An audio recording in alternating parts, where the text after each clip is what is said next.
Live cities की night bulletin दिन भर बिहार में आपका स्वागत है। मैं पूजा प्रिया। सबसे पहले आज की सुर्खियों पर एक नजर।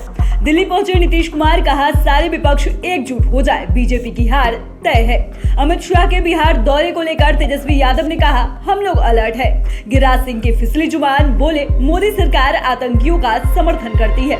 सुशील मोदी का नीतीश कुमार पर हमला, याद दिलाया मिट्टी में मिल जाऊंगा वाला बयान। एयर एम्बुलेंस से दिल्ली जाएंगे ऊर्जा मंत्री विजेंद्र प्रसाद यादव, एम्स में होगा इलाज।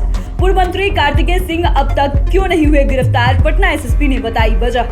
शिक्षक अभ्यर्थियों से नहीं मिले शिक्षा मंत्री, अभ्यर्थियों से हुई पुलिस की झड़प। पटना में दो नावें टकराकर गंगा में डूबी, 50 से ज्यादा लोग थे सवार। बिहार में अवैध बरामद शराब की बोतलों से बनेगी चूड़ियां, सरकार ने लिया फैसला। 2 दिनों तक राज्य भर में वर्षा के आसार, 13 जिलों के लिए खास अलर्ट जारी। अब खबरें विस्तार से। बिहार के मुख्यमंत्री नीतीश कुमार 3 दिवसीय दौरे पर दिल्ली पहुंच गए हैं। दिल्ली पहुंचते ही नीतीश कुमार ने बीजेपी पर करारा हमला करते हुए सारे विपक्ष को एकजुट होने को कहा। उन्होंने कहा कि अगर विपक्ष एक साथ जुट जाए तो बहुत बढ़िया हो जाएगा।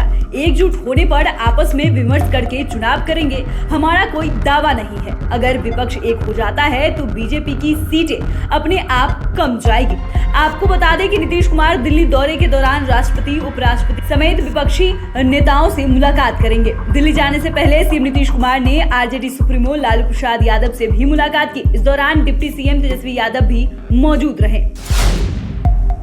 मुख्यमंत्री नीतीश कुमार 3 दिवसीय दौरे पर दिल्ली पहुंच चुके हैं। जाने से पहले उन्होंने लालू यादव और तेजस्वी से मुलाकात की। इसके बाद मीडिया के सवालों का जवाब देते हुए डिप्टी सीएम तेजस्वी यादव ने अमित शाह के दौरे को लेकर सवाल पर कहा कि लोकतंत्र है, कोई भी आ सकता है। अमित शाह के आने पर लोग ये जानना चाहेंगे कि बिहार को विशेष राज्य का दर्जा देने के वादे का क्या हुआ। 2 करोड़ रोजगार के वादे को लेकर भी सवाल होंगे।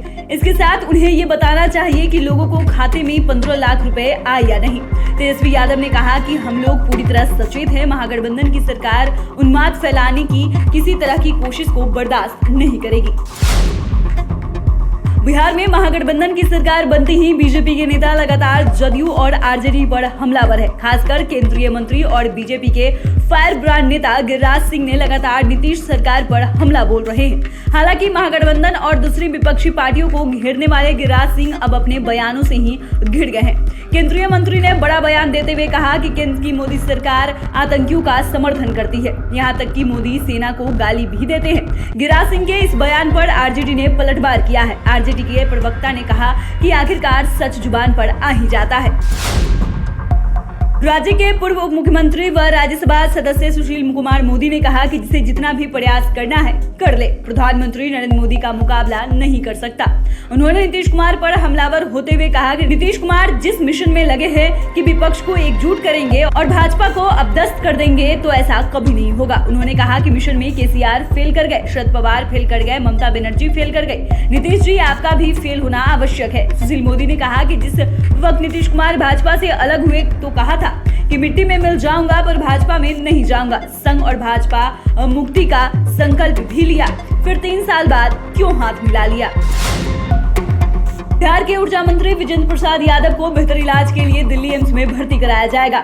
उन्हें एयर एम्बुलेंस से दिल्ली ले जाया जाएगा। दरअसल विजेंद्र प्रसाद यादव बीते कुछ दिनों से अस्वस्थ है। ऊर्जा मंत्री को पटना के आईजीआईएमएस में भर्ती कराया गया था। वर्तमान में घर पर ही उनका इलाज चल रहा था। बताया जा रहा है कि आज सुबह 11 बजे ऊर्जा मंत्री विजेंद्र प्रसाद यादव की फ्लाइट कुछ टेक्निकल समस्याओं के चलते रद्द हो गई थी। अब ऊर्जा मंत्री शाम में एयर एम्बुलेंस के जरिए दिल्ली के लिए रवाना होंगे। बिहार में महागठबंधन की नीतीश सरकार में विवादों में घिरे पूर्व विधि मंत्री कार्तिकेय सिंह की गिरफ्तारी अब तक नहीं हो सकी है। इस बारे में पटना पुलिस ने प्रेस कॉन्फ्रेंस कर बताया कि कार्तिकेय सिंह की गिरफ्तारी क्यों नहीं हो सकी। पटना एसएसपी अनजीत सिंह ढिल्लों ने कहा कि कोर्ट के आदेश के अनुरूप ही कार्रवाई कर रहे हैं। पूर्व कानून मंत्री कार्तिकेय सिंह के खिलाफ दानापुर कोर्ट ने जमानती वारंट जारी किया है, जिसे 1 सितंबर को इसलिए स्थगित रखा गया था क्योंकि दंडात्मक कार्रवाई पर रोक का आदेश लागू था। पर जब 1 सितंबर को एडीजे ने उसे निरस्त कर दिया तो फिर पुलिस में कार्रवाई शुरू की। बिहार में शिक्षक भर्ती को लेकर अभ्यर्थियों का विरोध प्रदर्शन चल रहा है। सोमवार को अभ्यर्थियों और पुलिस के बीच फिर से झड़प हो गई। दरअसल प्रदर्शन कर रहे छात्र शिक्षा मंत्री चंद्रशेखर से मिलना चाहते थे। पुलिस ने छात्रों को रोककर उन्हें विकास भवन से धक्का देकर बाहर कर दिया। आपको बता दें कि अभ्यर्थी शिक्षक भर्ती के 7वें चरण की प्रक्रिया शुरू करने की मांग कर रहे हैं। अभ्यर्थियों ने महागठबंधन सरकार के खिलाफ नारेबाजी की। विरोध कर रहे अभ्यर्थियों ने तेजस्वी यादव के साथ साथ शिक्षा मंत्री चंद्रशेखर के खिलाफ भी नारेबाजी की। पटना में गंगा नदी में 50 लोगों से भरी 2 नावों में टक्कर हो गई।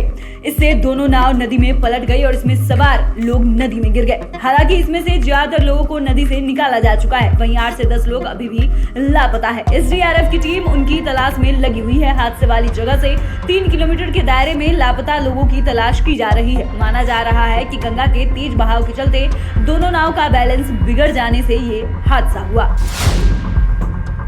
बिहार में जब्त अवैध शराब की बोतलों से अब चूड़ियां बनाने का बिहार सरकार ने बड़ा फैसला लिया है, जिसको लेकर मद्य निषेध विभाग बरामद की गई बोतलों के विनिष्टीकरण के बाद शीशे के टुकड़े को इकट्ठा कर जीविका के कर्मियों को देगी, जिसके बाद जीविका के कर्मी उन टुकड़ों से चूड़ी बनाने का काम करेंगे। मद्य निषेध विभाग ने कहा कि इसका फायदा सीधे जीविका के कर्मियों को होगा, जिसके लिए मद्य निषेध विभाग ने 1 करोड़ की सहायता राशि जीविका को दिया है। मॉनसून की सक्रियता बनी होने के कारण राजधानी समेत प्रदेश के सभी जिलों में 2 दिनों तक मेघ गर्जन के साथ हल्की वर्षा का पूर्वानुमान है। वहीं प्रदेश के 13 जिलों के पूर्वी व पश्चिम चंपारण, गोपालगंज, सीतामढ़ी, शिवहर, मुजफ्फरपुर, दरभंगा, मधुबनी, सहरसा, मधेपुरा, सुपौल, अररिया एवं किशनगंज जिले में वज्रपात मेघ गर्जन का पूर्वानुमान है। इस मौसमी प्रभाव को देखते हुए मौसम विज्ञान केंद्र पटना के अनुसार अलर्ट जारी किया गया है। प्रदेश के दरभंगा जिले कमतौल में सर्वाधिक वर्षा 93.5 डिग्री सेल्सियस दर्ज किया गया। तो फिलहाल के लिए इतना ही। अगर आपने अभी तक चैनल को सब्सक्राइब नहीं किया है तो सब्सक्राइब कर ले। फेसबुक पेज को लाइक करना ना भूले। वीडियो देखने के लिए आपका धन्यवाद।